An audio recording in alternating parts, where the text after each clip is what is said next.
this is Valerie. How you doing? So I just want to an update on my hair, and as well as just offer 5 really brief tips for retaining hair length. So this is my hair length. My widow's peak hair is the shortest because they're relatively new hairs. So that's why they're going to be shorter than, say, this hair, because this hair has only been growing out, you know, since I really started concentrating on filling in my edges here. So that part is shorter, but let me see. Let me do a rear view here of my hair. Make sure you can see. I have a mirror this time, so you can see my hair. Wow, I got a really, and you know what? I am standing on my tippy toes. And I don't think you can see the end of it. Okay, so okay, I have to put my head down, like literally my chin is to my neck right now in order for you to be able to see the ends of my hair. And I still don't think you can. But I don't know if you can see it in here, but my chin is like all the way down. So if I put my head normal, that's where my hair is. So, and it's just so long. I mean, it's, I would say that my hair is definitely brushing, is way beyond bra strap length, way beyond. And it's flirting with mid-back. So that's pretty cool. But for some reason, when I pull my hair, I notice when other girls and guys are doing their update and their hair is my length, when they pull it forward, it like stretches down, like to me seems like stretched down really low. But my hair doesn't do that. It grows weird to where even though it's super long, when I bring it forward and stretch it down, it looks short. I don't know. That's just my thing. But I don't know. Maybe it's just me.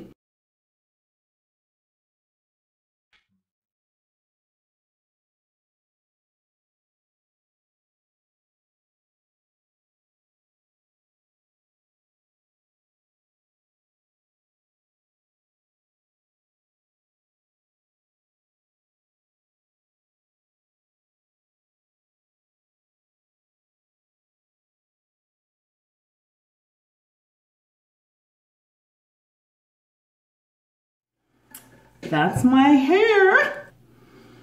But yeah, and you know what? I blow dried it out. So when I'll upload a picture of how long it is when I flat iron it.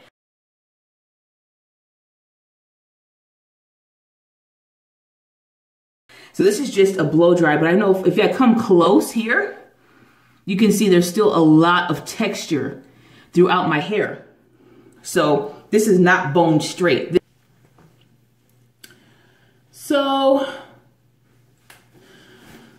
that's my hair. So, okay, so 5 really quick tips for, in my opinion, for retaining length. If you're human and you're alive, your hair will grow. You could be in a coma and your hair is gonna grow. Because everyone's hair grows, whether you're black, you're Hispanic, you're Asian, you're white, no matter who you are, your hair grows.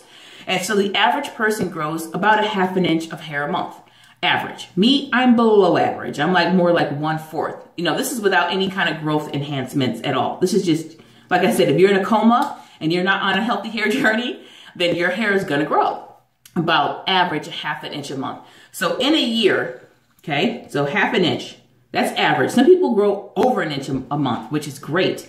But on average, the average person a year from today should have this much more hair. So in a year, if I don't get trim or any haircuts and I retain all my length, I should have this much more hair onto what I have now, okay?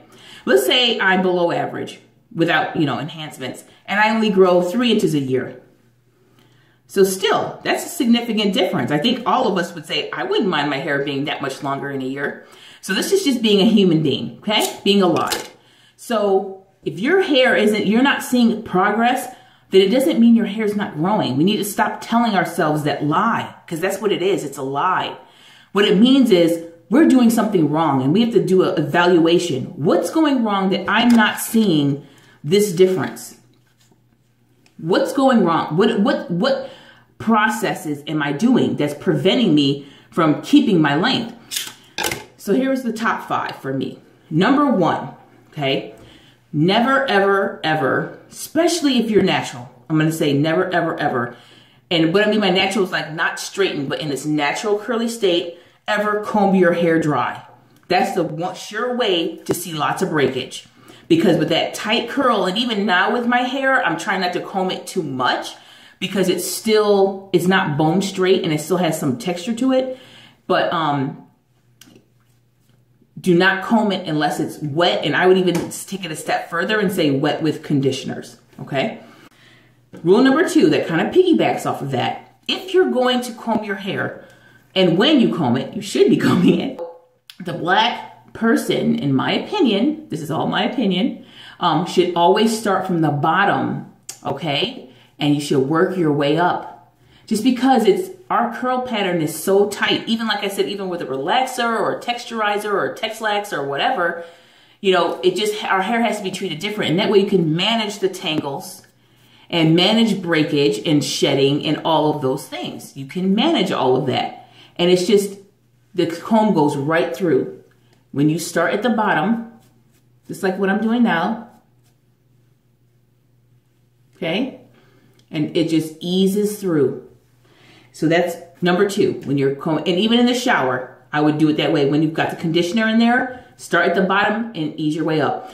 And number 3, when you wash your hair, and I've said this before, wash your hair in sections. And I have a video on sectional washing. Put your hair in 4 sections and start in the shower and douse it with conditioner. And again, slowly comb and wash and by section, then braid it up. If you try to do it all at once, you're going to end up with a tangled, mess on your head, and it could just be very challenging. And you want to minimize hair loss during that process. So that would be number 3. Number 4 is we have to realize that we should keep shampooing to a minimum. Only because, in my opinion, there has been no shampoo other than one I developed under the Hair Gentleman name that I currently don't make for reasons that I just can't handle the volume right now. But there's been no shampoo made designed specifically for the African hair type. You know, I've seen other brands out there saying it is, but you turn it over and there's still alcohol, there's still sulfates, there's still all these agents that strip all your natural oils out of your hair. And I've said in previous videos that with the corkscrew hair type, okay, so this would be like between 3B all the way up to 4C, your hair shape is a corkscrew. And so your natural oils don't just travel straight down like they do on the Asian head or the Indian head or the Caucasian head.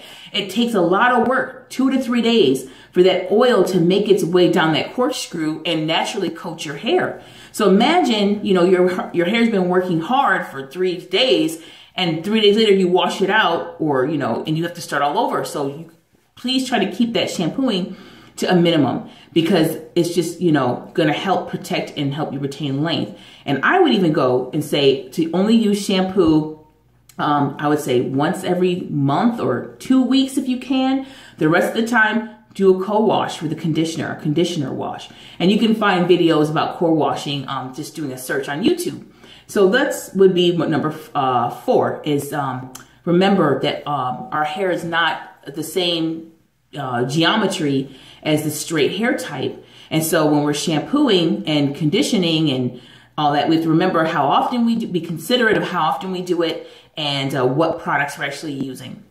And then number 5 is patience. Patience.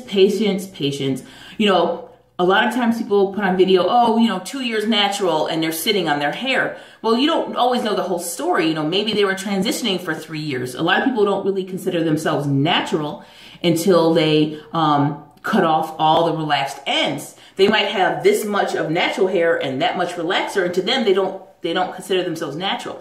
So they cut off that bit, and then 2 years later, when their hair is at their waist, you know, they're putting a video saying, you know, 2 years natural. And you might be thinking, well, what am I doing wrong? And how come my hair doesn't look like that? So you never want to compare yourself to other people, because all of our hair grows at different rates. And 2, you just don't know the whole story. So if you're like me and you started with a big chop and you had that much hair, then of course in 2 years, your hair is not going to be waist length unless, gosh, unless you're rocking like 2 inches a month, and God bless you. But if you're not, just be patient, and it goes fast, and you'll love your results. And you know, just patience, and whatever stage your hair is in, love it, nurture it, appreciate it. So those would be my 5 tips. If there's anything else you'd like to see in a video, you can inbox me or comment or whatever. But anyways, I hope you guys have a great summer, and I hope to post a video soon with more updates. Anyways, I'm gonna stop rambling now. So thanks for watching. Bye.